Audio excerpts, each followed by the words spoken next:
you, Richard? Well, Sam, from what I saw of the Army offense in that game, I really, it was all about Noah Short. Even though it was Kale Helms and Noah Short that really, I think carried most of the running game because of the other two runners, Howard and Smith, had only 10 yards. Army, they were really relying. I think that's so impressive. And but the main thing, Noah Short, so 81-yard run, the key touchdown. That is so critical for a game which Army really needed, and also Cale Helms also pitching in with a touchdown as well. So I think the offense, you have two touchdowns right there, were real like stepping stone what Army had to do in trying to hold off UTSA in this game. Yeah, a good way to put it. I think good comments, Richard. A good way to put it is that when the offense absolutely had to respond, they did, Yeah, and that the fact that they did was almost backbreaking for not only UTSA but the UTSA crowd that was there. Now, I I would be remiss if I did not point out a few things that I thought were still concerning to me about the Army offense. Number one was the ability to complete drives and score. I mentioned the pass that Noah Short threw that for 32 yards to Anderson that really was a springboard in Army getting down uh, into a first and goal after a 90-yard drive, and you figured that Army would be able to punch it in, but they didn't. And they ended up having to settle for a field goal. So you expect anytime that Army is going to be able to have a first and goal, that the touchdown is going to be automatic. Anytime they get within the red zone, you expect them to be able to continue to grind, even if it's just 3 yards a carry, that they can carry themselves into the end zone and score a touchdown. Early in the game, the second possession that Army had the ball, this was probably the moment where I blew my fuse. And I try to stay cool headed. But I definitely lost my cool, and Stephanie is my witness. I blew my cool. Army had the ball. UTSA had the lead 7-0. Army picks up a first down. And then Army has a third and short after a very nice, and I mean a very nice run by Noah Short for 8.5 yards around the left end. And I say very nice because he actually had to reverse field. He had to run south instead of north just for a moment to be able to allow a block to develop and then sprint it up the sideline for an excellent run. And everyone in the crowd at this point on the Army side is thinking, we've got a 3rd and 1. This is going to be an easy first down. You've got 2 plays to pick up first down. So on 3rd and short, Army lines up from the shotgun, and I'm immediately complaining, why are we in the shotgun on 3rd and 1? And the run got stuffed. Helms picked up about maybe half a yard. So now we're looking at 4th and short. And Army comes up to the line of scrimmage. I can see from where we're sitting that UTSA has left the center uncovered, and the linebacker is about 3 yards deep. You're automatically thinking they're going to run the tush push, and this will be an easy first down. You can easily pick up a half a yard with a center uncovered like that. But they come up in the shotgun, and I'm immediately complaining. And people around me were too. Why are we in the shotgun? Why aren't we under center? They call timeout. I think Army just wanted to see what defense that UTSA lined up in. After the timeout, it was looking great because Army comes to the line of scrimmage. Quarterback is under center, and UTSA still has the center uncovered. Linebacker is still about 3 yards deep. And suddenly Army shifts into the shotgun. And there were a lot of people who let out audible yells, "What are you doing?" or words to that effect. And Army Helms took the snap from the shotgun, went to his left in a play that I believe was designed similarly to the play that they tried to pick up the 4th and 3 against Tulsa.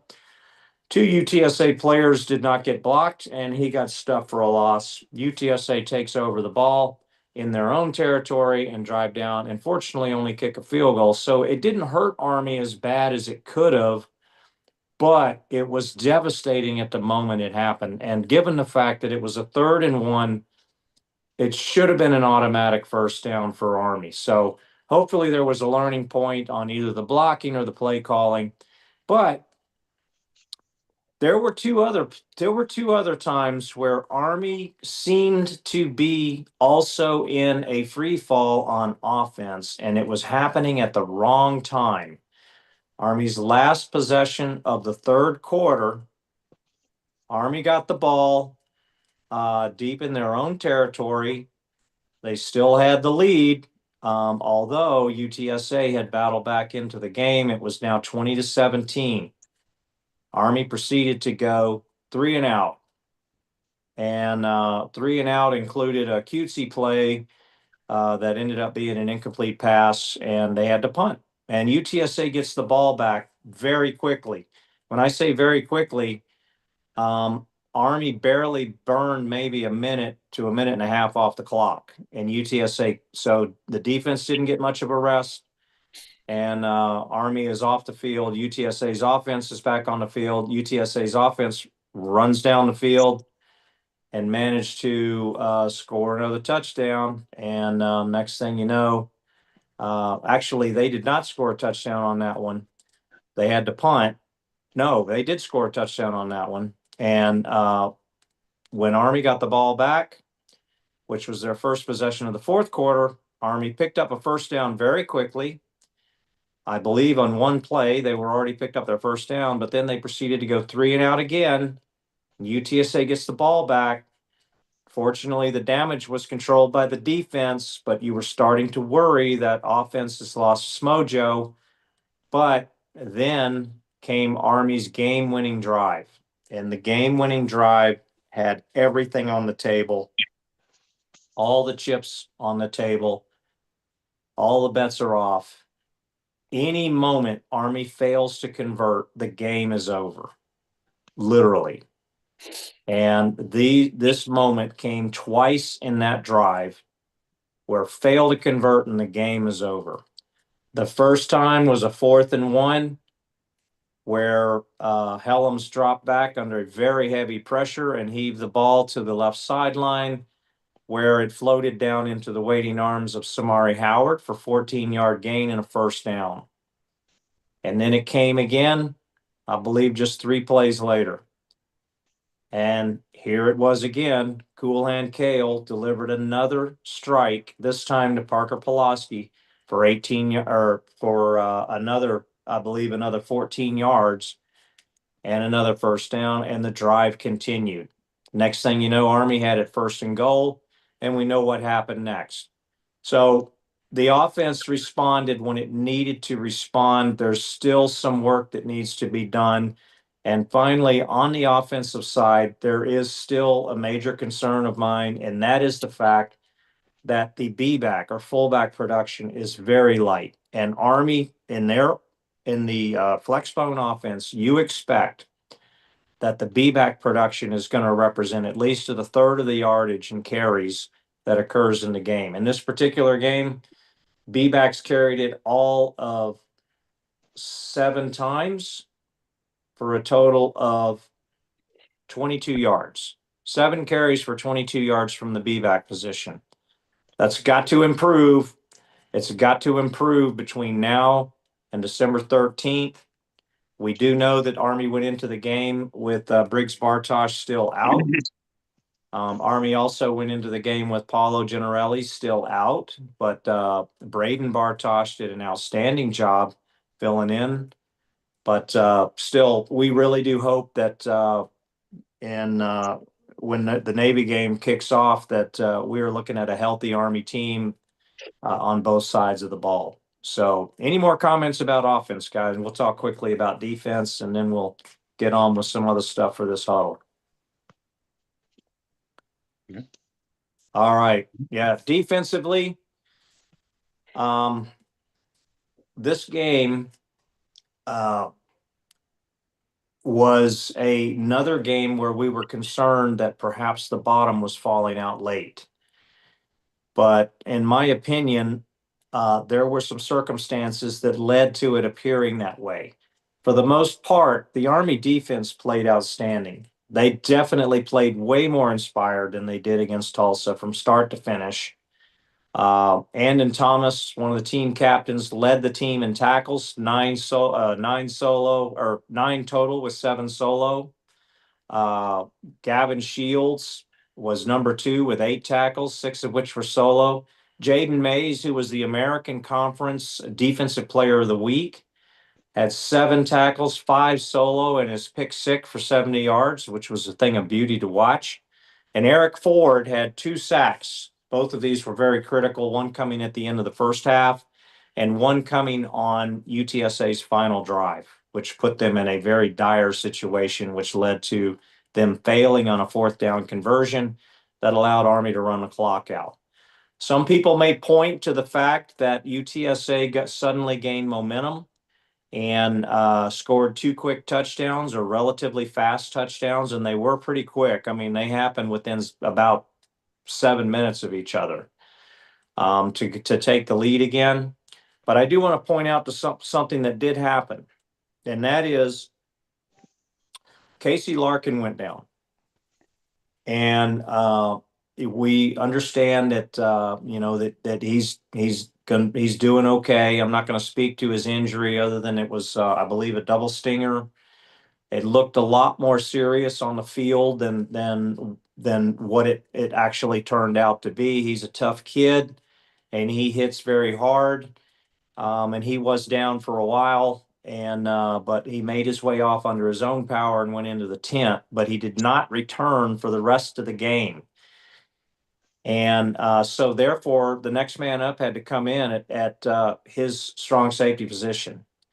And it was on the very next play that UTSA completed a long pass in a coverage situation that Casey Larkin normally would have been involved with. And so there was a need for the Army defense to make some defensive adjustments in the secondary to compensate for Casey Larkin being out of the game. And these adjustments were not completely evident until the final time UTSA had the ball. UTSA needing to score at least a field goal to tie the game. They were stymied, and they on 4th down, they were forced to go for it on about a 4th and 6. And the combination of, I believe, Cole Madison and Andon Thomas broke the pass up. Game incomplete, game set match. All Army had to do was run the clock out at that point. My only concern about the defense is that there were times where it seemed like they were still missing some tackles. This was particularly evident on UTSA's first drive, and then a couple of the drives in the second half where they made initial contact, but they did not bring the ball carrier down. That's something that's going to have to be adjusted before December 13th for sure. Army's defense cannot afford to come out slow. They have got to come out hot. They've got to come out tackling. They've got to come out disciplined, and they have to remain that way for the entire game. But as a body of work, good job by the defense. You shut down one of the highest scoring offenses in the American Conference. You shut down a team that had just scored 53 points, I believe, the week before against a very good East Carolina team. And you sent them home losers for their first conference loss in 25 home games. That was the first home conference loss that UTSA had since 2019. So good job, team. Great victory. You earned a bowl game. And we're looking forward to hearing which one it is. And, we hope it's I'm not going to say who I hope it is, but I'll be looking forward to going to Fort Worth in the Armed Forces Bowl. So how about that? But, and then one last thing that we'll talk about just real quick, in the game, and that was after the game, there was a lot of emotion that happened. Army, of course, has a tradition, win or lose, we all know about singing the alma mater. And we also know the importance of singing second. Army won the game, so obviously they were going to sing their alma mater second. And when Army sings second, they, as a tradition, they like to line up behind the other team when they sing their alma mater out of respect. And then they move over to the Army fan base and they line up and sing the alma mater there to signify the victory. For whatever reason, when this happened on the field at this game, there was some offense taken by UTSA. It appeared that there were words exchanged between Coach Monken and Coach Traylor. This led to some verbal exchanges and a little bit of shoving, it appeared, between some of the assistant coaches, a little bit of temper flaring from some of the players before it got back under control. Even the referees were blowing their whistles to try to bring things to order. UTSA then finished their alma mater, and after that altercation, instead of coming and standing behind Army for Army's alma mater, they immediately departed the field. After the game, in his presser, Coach Traylor was asked about the incident, and he just said it was an emotional game. And it was indeed that. You could tell that there was a lot of frustration on UTSA's side. I don't want to read too much into what happened, except for this. Pay attention to Army UTSA. In the American Conference, this is a real rivalry that's developing. These two teams have been playing each other about every year or every other year for a few years now. Army's got the upper hand, but when these guys get on the field, it's very clear that they've got some serious emotion for each other. So this promises to be a great matchup for many years to come. Any other comments on the big victory this past weekend, folks? I just hope Army sustains that, especially with the big upcoming Navy game in 2 weeks. No, that's going to be huge. Yep. Or what? Looking forward to that. Yeah, and we will talk about Navy next week. But for now, let's talk about some of the other games that happened this past weekend. Big Thanksgiving weekend, and also what is affectionately known as rivalry weekend in college football. Lots of rivalry games. So, Richard, tell us about some of the big rivalry games that took place this past weekend. Okay. Some of the big rivalry games. Georgia against Georgia Tech. Georgia 16-9 winners over Georgia Tech. Also, you have number 7 Ole Miss 38-19 over Mississippi State. And also news about a certain coach at Ole Miss going to I think LSU. Let's see. Number 13 Utah 31-21 over Kansas. Utah is number 13 in the country. They are 10-2. And of course, another maybe the biggest one. Number 1 Ohio State 27-9 over number 15 Michigan. Ohio State is now 12-0. They're gonna get a bye. Number 5 Virginia Tech 49-0 over West Virginia. Number 6 Oregon 26-14 over Washington. Oregon stays at 11-1. Number 8 Oklahoma 17-13 over LSU. And number 9 Notre Dame making a statement over Stanford 49-20. Stanford falls to 4-8. Notre Dame is 10-2 on the season. Number 10 Alabama 20-27 over Auburn. Auburn going to 5-7. Alabama going to 10-2. Number 11 BYU 41-21 over UCF, and number 12 Miami 38-7 over number 22 Pittsburgh, and let's see also number 14 Vanderbilt 45-19 over Tennessee. Yeah. Yeah. Anyone have any comments about some of the rivalry games? They're just always so entertaining. I know that Minnesota got to keep Paul Bunyan's axe this weekend. There you go. Minnesota over Wisconsin in the snow. Gotta like those hardy Midwestern guys up there and those cold temperatures and that snow. Playing like football should always be played. People in Knoxville are not too happy. Vanderbilt went into Knoxville and whipped their hiney basically. So I would say Vanderbilt is pretty for real. And they just might find themselves in the college football playoff, amazingly enough. And NC State, although not ranked, I like to point out because my dad is an NC State graduate. NC State took care of business against Bill Belichick's North Carolina. Georgia, of course, took care of Georgia Tech, my much improved Georgia Tech team, which I've also seen might be projected into the college football playoff.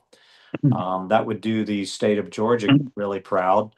And then Richard did mention Lane Kiffin Yes. departing Ole Miss for LSU. And my bold prediction is that people in Ole Miss are going to hate Lane Kiffin forever the way LSU people hate Nick Saban. Because you might remember back in the day after winning a national championship with LSU, Nick Saban left LSU for the Miami Dolphins to get out of his LSU contract. And then the next year signed with Alabama, and the rest was history. And believe me, his name is like, it's like the language of Mordor in Baton Rouge to say Nick Saban. So I'm sure that the language of Mordor is to say Lane Kiffin in Oxford, Mississippi these days. So interesting stuff. All right, Chuck, how about the American Conference? Well, Sam, we had some good games this past weekend. Real curb stomp battle, the Tulane-Charlotte contest. Tulane taking that 27-0. Yeah, it was something. While at another curb stomp battle in the South Florida Rice game with South Florida taking it 52-3. Yeah, so that was another big win, I would say. Elsewhere, had the Tulsa UAB game. That was a closer contest, ending in a 31-24 UAB victory. Another curb stomp battle was the East Carolina-Florida Atlantic game with a 42-3 East Carolina win. Yeah. And I know there were also some other important games that happened on Thanksgiving night. Navy was in a must-win to stay in contention for the American Conference Championship game by playing at Memphis. And Navy took care of business. I got to say, I watched the entire game, 28-17 final. Some key takeaways that I hope the Army staff, which I'm sure they are, is paying attention to, is that Navy still has a penchant for running that fake punt, exactly like the one they ran against Army, where the defensive tackle caught the snap and ran untouched down the left sideline. This time it actually got called back for a holding penalty, but it was very reminiscent of last year's Army-Navy game. And Navy, who trailed 2017 at the half, managed to take control of the game in the second half by methodically running the ball, very similar to how Army runs the ball, only from their Delaware wing tee. And it really frustrated Memphis. The other one was North Texas against Temple. And this was my upset special last week, if y'all recall. Temple needed a victory in order to become bowl eligible for the first time since 2019. And that being said, I thought that Temple would take advantage of the emotional turmoil that must be going on in Denton, Texas, with North Texas's coach announcing he has accepted the Oklahoma State job. But that's not what happened. North Texas literally rolled Temple. I forget what the score was, but it wasn't even close. So like almost 50-14. And the combination of North Texas winning and Tulane winning, as Chuck mentioned, means that Navy, with an identical conference record to Tulane and North Texas, unfortunately, is the odd team out by the weird tiebreaker rules that exist in the American Conference. Navy does not get an opportunity to go try to earn an American Conference championship. This would have been, good news for Army, because it would have been similar to last year when Army played in the American Conference Championship and was kind of tired and beat up and had 1 week to prepare for the big game, whereas Navy got 2 weeks of rest and preparation with one aim and one focus, and that was Army, and they took care of business last year, I won't deny. So Navy is not going to the American Conference Championship. They get a bye week just like Army does. And so now the singularity of purpose is that, hey, Army Navy has arrived, and all that entails, and you're going to hear nothing but, Army beat Navy, although you hear it all year. You're really going to hear that stuff in the next 2 weeks, less than 2 weeks now. Just like you're going to hear the yapping and carrying on from the squids, as they always like to yap and carry on the way they do. But there is some additional American Conference news. There's a high turnover rate of American Conference coaches. So I'll just make mention of that real quick, because, it definitely applies to this discussion, and it applies to Army for real. And it will have major implications next year on each of the teams that Army may or may not be facing. For one, Memphis's coach has departed, or he is departing. And I believe he is going to, I should have had this stuff written down. Well, he's leaving. I can't remember if he's the one that's going to Virginia Tech. I already mentioned North Texas's coach is headed to Oklahoma State. Tulane's coach is going to be the new coach of Florida. So he's going to be trying to get the Gators going again. And South Florida's coach is also departing. And I'll be doggone. Richard, do me a favor and just take a quick look and see where South Florida's coach is headed, and confirm for me where Memphis's head coach is headed. Okay. They both are departing. Let's see. Alex Golish, he is heading to, let's see, he's heading to Auburn. Oh, that's right. Yes, South Florida. I should know that. Yeah, I'm in Alabama. Oh yeah, Yes, he's going to Auburn. And Yeah, who's the other team you said? Memphis's coach. Memphis. It's not Virginia Tech, because I realize that Franklin from Penn State is going to Virginia Tech. So where's the Memphis coach going? Let's see.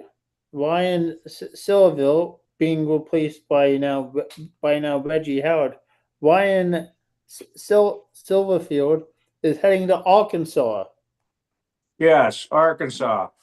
Right. He was 50 and 25 at Memphis. Yes, he was. So this is big. This is a big turnover rate of some of the best coaches in the American Conference moving forward. One other coaching change that I'm going to make mention, and this is a coaching change that didn't happen, and that is Drew Cronick, who is Navy's offensive coordinator, the person who pioneered the Delaware Wing T in Annapolis. He was offered, from what I understand, the head coaching job at UAB, Alabama Birmingham, and he turned it down to stay at Navy. Huh. So, kudos to him for being loyal to the team and being focused on keeping the job rolling there at Squidville. So big coaching changes. Fortunately, none of these affect Army. And none of these are rumor mills that are floating around about Monken. This is probably the fewest rumor mill of Monken of any season that I remember in a few years. So let's keep our fingers crossed that we stay that way. All right. So there's one other thing that I want to mention before we close out with any final thoughts we might have, and that is the American Conference all-conference team that was announced today. And Army actually has 4 players that were mentioned in the American Conference all conference tiers. On the first team, you've got Brady Small, the center, was named first team center on the American Conference offense all conference team.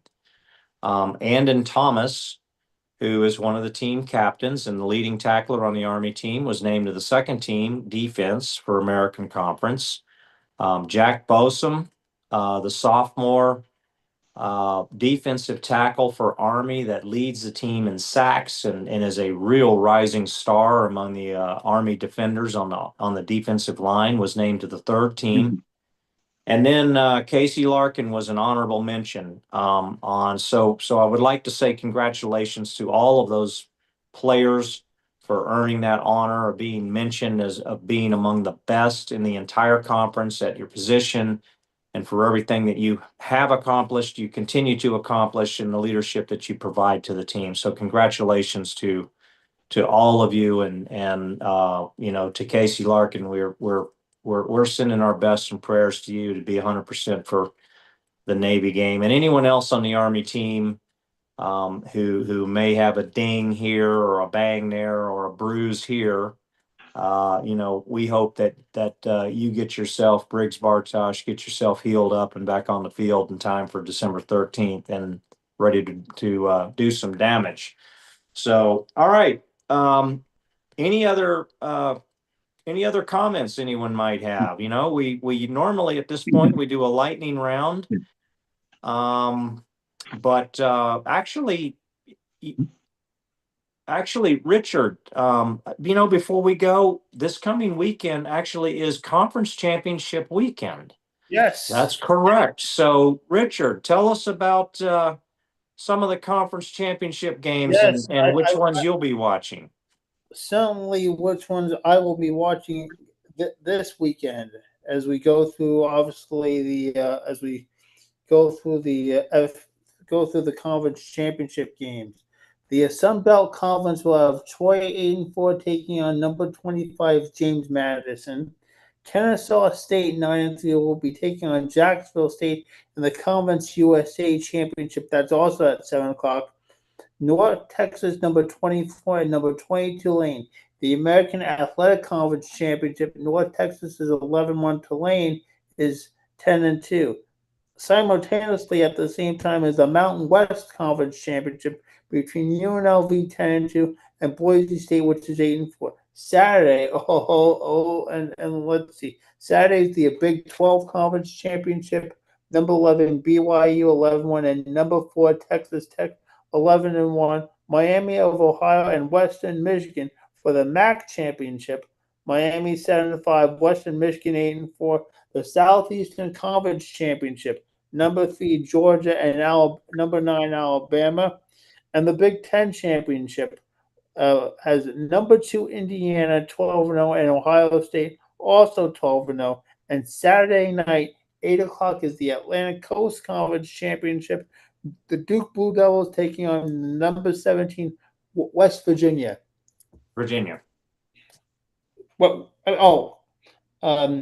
The ACC Championship, Duke taking on number 17 Virginia.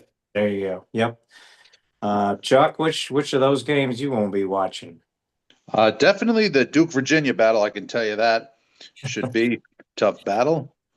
Yeah, and stick around for that.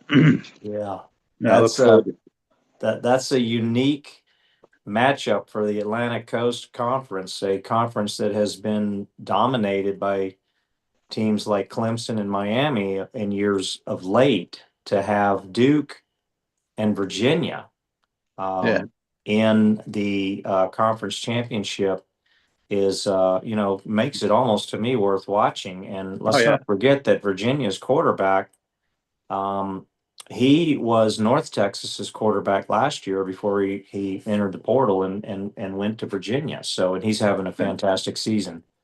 Of course, down here in Alabama, we'll 100% have on the Georgia Alabama game. There's no doubt about that.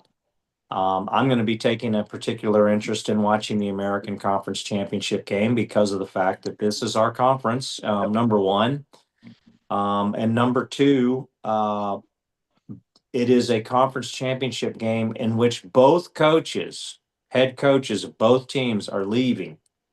And so it'll be interesting to see how it plays out, number one. And number two, it'll be interesting to see if the winner of the American Conference Championship game actually can get into the college football playoff. I think as of right now, they're projecting Tulane has the best possibility of getting into the college football playoff if they win. But I don't know. I'm kind of feeling like North Texas is going to take this game. So we'll see what happens in this one. Yeah. But it'll be another great weekend of college football. It just will not be a week in which we'll be watching Army football because Army, of course, is getting ready for the game with everything on the line, the Commander-in-Chief Trophy, winner take all in Baltimore, Maryland on December 13th, and we will be addressing that in the huddle. Any other final thoughts that we might have about tonight or this past weekend's game or anything else in Army land? Well, Sim, I do think very impressive that four of the Black Knights got American Conference honors. You know, certainly an impressive trek for Brady Small. You know, started 37 consecutive games, second straight year, all conference first team. So I think that's definitely worth a mention. Yes, it is, and very well put. I appreciate the stats there, Chuck. And as Stephanie and I mentioned after the Temple game, we actually got a chance to meet Brady Small over at the players' parents' tailgate in F lot, and he is quite a gracious, very respectful kid. He's a giant of a kid, but just what a fantastic young man he really is, and how much we know he hustles on the field. I believe that he is a kid who's going to find himself playing in the pros pretty soon here. So, so my final thoughts. Actually, Stephanie, do you have any final thoughts? I was actually going to just give a couple of quick final thoughts about our interaction with the players' parents and things like that happened this past weekend because it was really it was a great opportunity. Truly, it that was we an had. amazing weekend. I actually got to meet, our Patriot Award winner this weekend as well, thanks to his dad introducing me to his whole family, his two daughters, his wife. That was really cool. We didn't even realize we were checking into the team hotel till we saw every employee wearing an Army shirt. And we're just like, I think this is the team hotel. And so we got to see the team arrive. While Sam went to do some paperwork for a upcoming interview, I went down and I was just sitting there and I was watching them set up all the keys, the table to all the keys, and but after the players got there, they all looked really tired. But Mr. Cale Helms, he looked exhausted. But it seemed like he perked up when we were like, Kale, you look tired. And he was like, hey, and gave us a hug. And it was truly awesome. I do know that I had posted something because a mom had asked me to do something for her. And he was one of the first two players to just book it after he got his key because he didn't want any of his team members to see what his mom had me write down on his card. Yeah. So, yeah, Stephanie's right. We arrived at the hotel. Didn't even realize that it was the team hotel. I maybe could have made an educated guess before we got there, just because I know the brand hotel that Army normally books at for the team hotel. But the number of players' parents that over this course of this season that we have gotten to know was strengthened immensely this past weekend because we we really appreciated the time that we spent, with the wagon sellers, as always. They're such a wonderful couple. And both of their sons on Friday night at the hotel, we sat with them, and both James and the older son, who's a helicopter pilot in the Army Reserve, and Robert. Robert, and is going to grad school now out in California. The Larkins, what an incredible couple. And we first met them before the Temple game. We got to spend a lot of time with them this past weekend, and on Sunday, after we ate brunch and we were at the Minger Hotel. The Minger Bar is an old bar. It is where Teddy Roosevelt formed his Rough Riders for the Spanish-American War, and I wanted to show Stephanie the bar, and I was like, come on. I was showing her everything, and her son Liam, and we walked into the bar, and I was showing him everything, and then I looked to the end of the bar, and I said, hey, there's two Army fans sitting there. Hey, wait, it's the Larkins. So we got to visit with the Larkins for a while longer, and that was really great. And of course, seeing the Academy leadership as always, spending time with the soup, both at the hotel and at the tailgate, just some casual conversations that you don't really see when they're actually up there on the stage and they're giving their pep talk and stuff like that. But they're real, and Theo and his wife, they're real givers and true. They don't just talk a big talk; they walk a big walk, and they care deeply about the Army family. The Army family that is more than just the players. It is the families of the players. It is the fans themselves. It is the grads and the grads' families, and they go way out of their way always to spend time uh, listening to you, talking to you, getting to know you, and just being a friend and being a real person instead of someone who's just in a very important position with the Army team. So it just was a fabulous weekend, and we really do hope to be able to spend more time with the players' families and the faculty, and I mean the coaches, the academy leadership, the Army athletic staff, and people like that coming up for the Army Navy game next Friday and Saturday. Next Friday be the gala, and then Saturday will be the big game.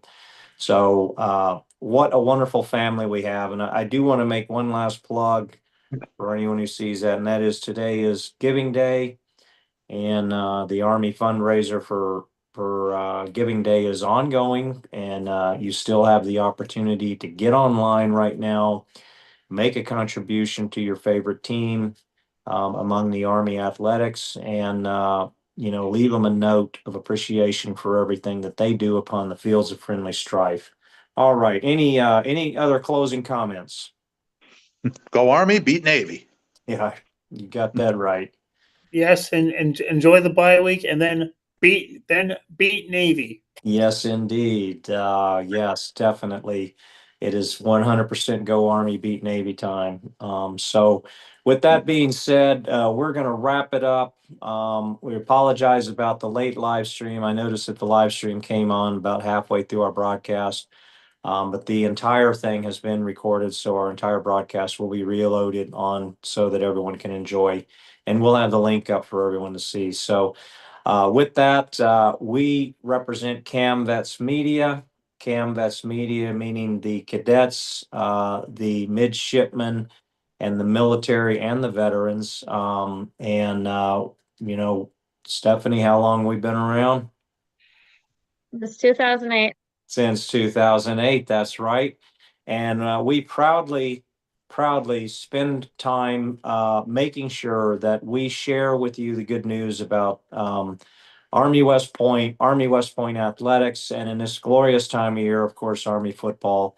So we want to thank all of you for joining us, and hopefully we've been able to share something that was enlightening, something that maybe triggered you to be even a bigger fan for Army football, and be ready for the big week next week, because we will be back next week And it is the week of the year that we cannot that we cannot wait for. Every year, the countdown starts. So if the game is December 13th, the next countdown will start on December 14th. So by this time next week, we'll be talking about the Army-Navy game. We may have some special guests. And in addition, we should know by the next huddle who Army will be playing and in what bowl game. And we'll look forward to having some chat about that too. So with that, good night, everybody, and go Army, beat Navy. All right. Right. Huh. A good All right, show. guys. Well, I thank y'all for Pleasure. being on this, on